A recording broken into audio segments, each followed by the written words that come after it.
So to start off this look, I'm just going to prime my skin, and I'm going in with my e.l.f. Mineral Primer, and it's basically just a smoothing primer, fills in all the pores just to make sure that you've got a nice flawless base for when you go in with your foundation. And because I want this makeup to last through like sweat and heat and everything, I'm going to take my Fit Me Matte and Poreless. It's a great idea to take like a matte foundation if you really want it to last all day, especially through like hot weather, like on holiday and stuff like that.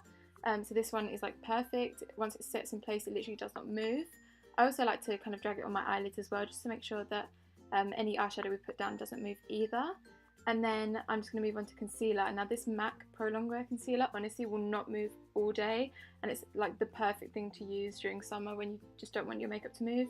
And I actually have oily skin, and honestly the oils do not come through when I use this concealer. It's amazing. So I just pop that in all the areas that I want to kind of highlight, conceal and all of that. I do pop some of it on my lids as well, just to act as like a primer, and it will stop any kind of oils coming through on the lids as well. I was kind of a bit extra, and I just added a bit of my Rimmel Wake Me Up concealer just to bring a bit more of a yellow tone back to my skin, because I wanted to kind of bronze my skin up a little bit more, like nice and summery, you know.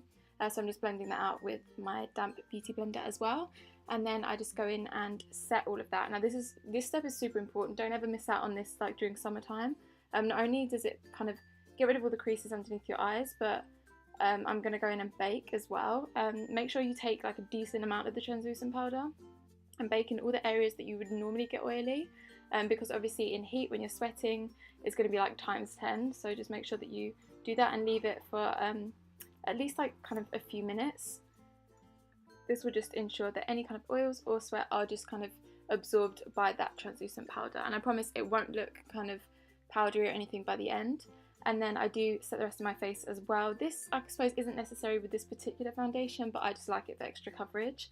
I'm just using my Studio Fix powder and a big kind of dense brush, and then I do just go and wipe away all of that translucent powder.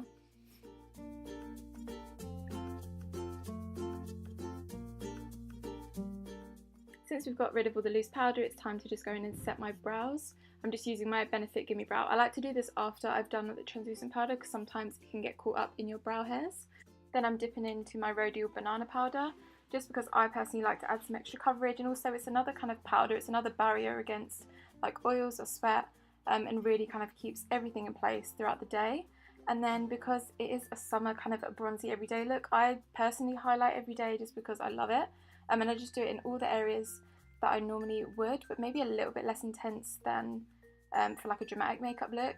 But Champagne Pop by Becca is the one I'm using, and it's my absolute favourite everyday highlight. It's so like finely milled and creamy that it doesn't look like too crazy on the skin. And then of course I just need to bronze up my face because I'm looking a little bit pale, and I'm just taking my favourite Milk Chocolate Soleil bronzer from Too Faced, and I'm kind of just lightly and messily popping it in the outer perimeter of my face. I don't want to look like too contoured.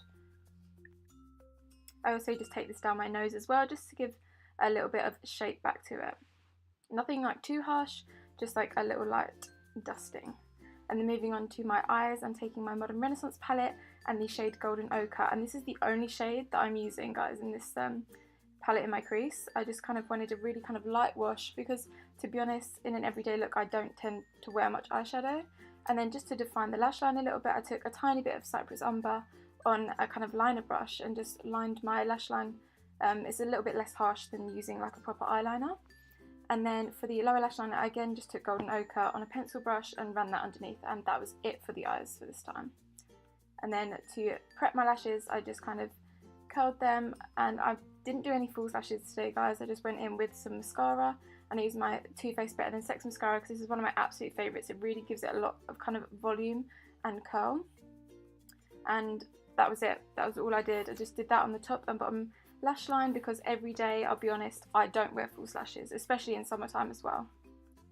Then for blush, I'm just dipping into my Benefit California blush. This is my favourite blush for summertime because it's just, one, it like smells like summertime. It smells incredible, honestly. But it also has kind of little gold reflex, and it's a nice coral shade. And then I did kind of just add a little tiny bit of extra highlight from the Anastasia Nicole Guerrero Glow Kit. I just took a little bit of Glow Getter, popped it kind of more in the centre of my face really, and a tiny bit on the tops of my cheekbones, but that was it. Then lastly, for an everyday look, I always opt for a nude, and Honey Love from MAC is one of my all-time favourites. And I don't even bother to line my lips, to be honest. I just chuck on either a matte lipstick or a lip gloss and kind of just leave it at that. Now honestly, I would say the most important step when doing like a long-lasting summer makeup look is setting it, and I always set my face with MAC Fix Plus. And then a really good tip is to kind of go over the setting spray with a damp beauty blender, really to kind of push that into the skin and make sure that everything is kind of melted together and it will just not move on your face all day. It's honestly amazing. So that is the end of this tutorial, you guys. I really hope that you enjoyed it. I know it was super simple, but I just kind of wanted to give some extra tips on how to make your summer makeup last a lot longer, especially if you're oily like me and you find that makeup tends to kind of slip and slide on your face. All products will be listed below. Make sure to hit the like button and subscribe to my channel if you haven't already, and I will see you guys in the next one. Bye!